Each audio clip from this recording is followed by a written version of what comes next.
గత ఎన్నికల్లో రాష్ట్ర వ్యాప్తంగా వీచిన కాంగ్రెస్ హవాను తట్టుకొని ఫైర్ బ్రాండ్ గా పేరున్న జగ్గారెడ్డిని ఓడించి గెలిచారు.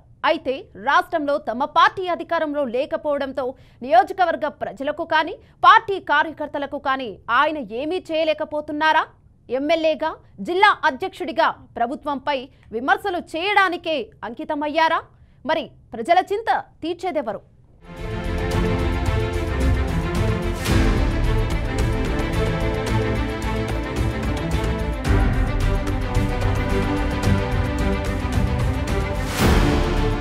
గత అసెంబ్లీ ఎన్నికల్లో తెలంగాణ వ్యాప్తంగా కాంగ్రెస్ గాలి వీచినా ఉమ్మడి మెదక్ జిల్లాలో మాత్రం మెజార్టీ స్థానాలను బీఆర్ఎస్ కైవసం చేసుకుంది.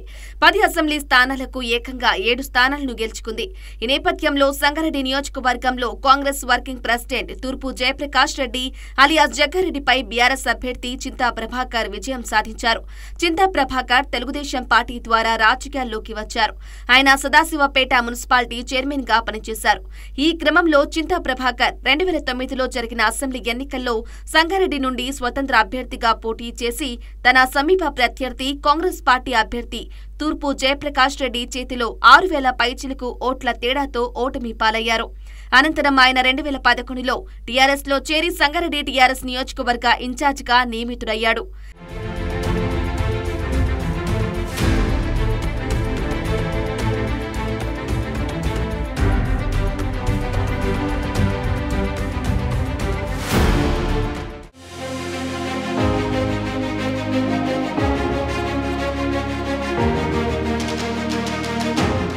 తెలంగాణ రాష్ట్రం ఏర్పాటు తర్వాత 2014లో జరిగిన అసెంబ్లీ ఎన్నికల్లో టీఆర్ఎస్ అభ్యర్థిగా పోటీ చేసిన చింతా ప్రభాకర్ కాంగ్రెస్ పార్టీ అభ్యర్థి తూర్పు జగ్గారెడ్డిపై 29,000 పైచిలకు ఓట్ల మెజార్టీతో విజయం సాధించి తొలిసారి ఎమ్మెల్యేగా అసెంబ్లీలో అడుగుపెట్టారు. అనంతరం 2018లో జరిగిన అసెంబ్లీ ఎన్నికల్లో టీఆర్ఎస్ అభ్యర్థిగా పోటీ చేసి జగ్గారెడ్డి చేతిలో 2,500 పైచిలకు ఓట్ల స్వల్ప తేడాతో ఓటమి పాలయ్యారు.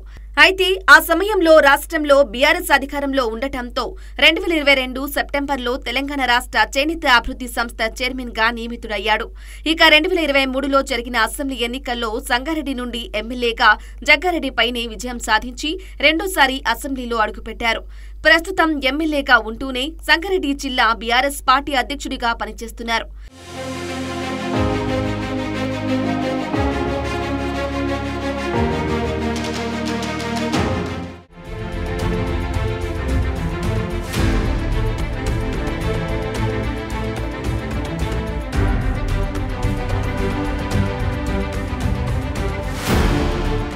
ఇక రాష్ట్రంలో బీఆర్ఎస్ పార్టీ అధికారంలో లేకపోవడంతో చింతా ప్రభాకర్ తన అనుచరగణానికి ఎలాంటి పనులు చేయలేకపోతున్నారనే టాక్ వినిపిస్తుంది.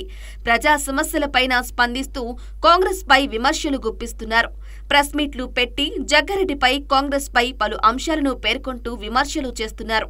ఎన్నికలకు ముందు కాంగ్రెస్ పార్టీ ఇచ్చిన హామీలను అమలు చేయకుంటే కాంగ్రెస్ పార్టీపై ప్రజలు రాళ్ల వర్షం కురిపిస్తారని తీవ్ర వ్యాఖ్యలు చేస్తున్నారు. అవగాహన లేని పాలనను కాంగ్రెస్ ప్రభుత్వం కొనసాగిస్తోందని, ప్రజలకు ఇచ్చిన గ్యారంటీలు అమలు చేసిన తరువాతే స్థానిక సంస్థల ఎన్నికలకు వెళ్లాలని డిమాండ్ చేస్తున్నారు.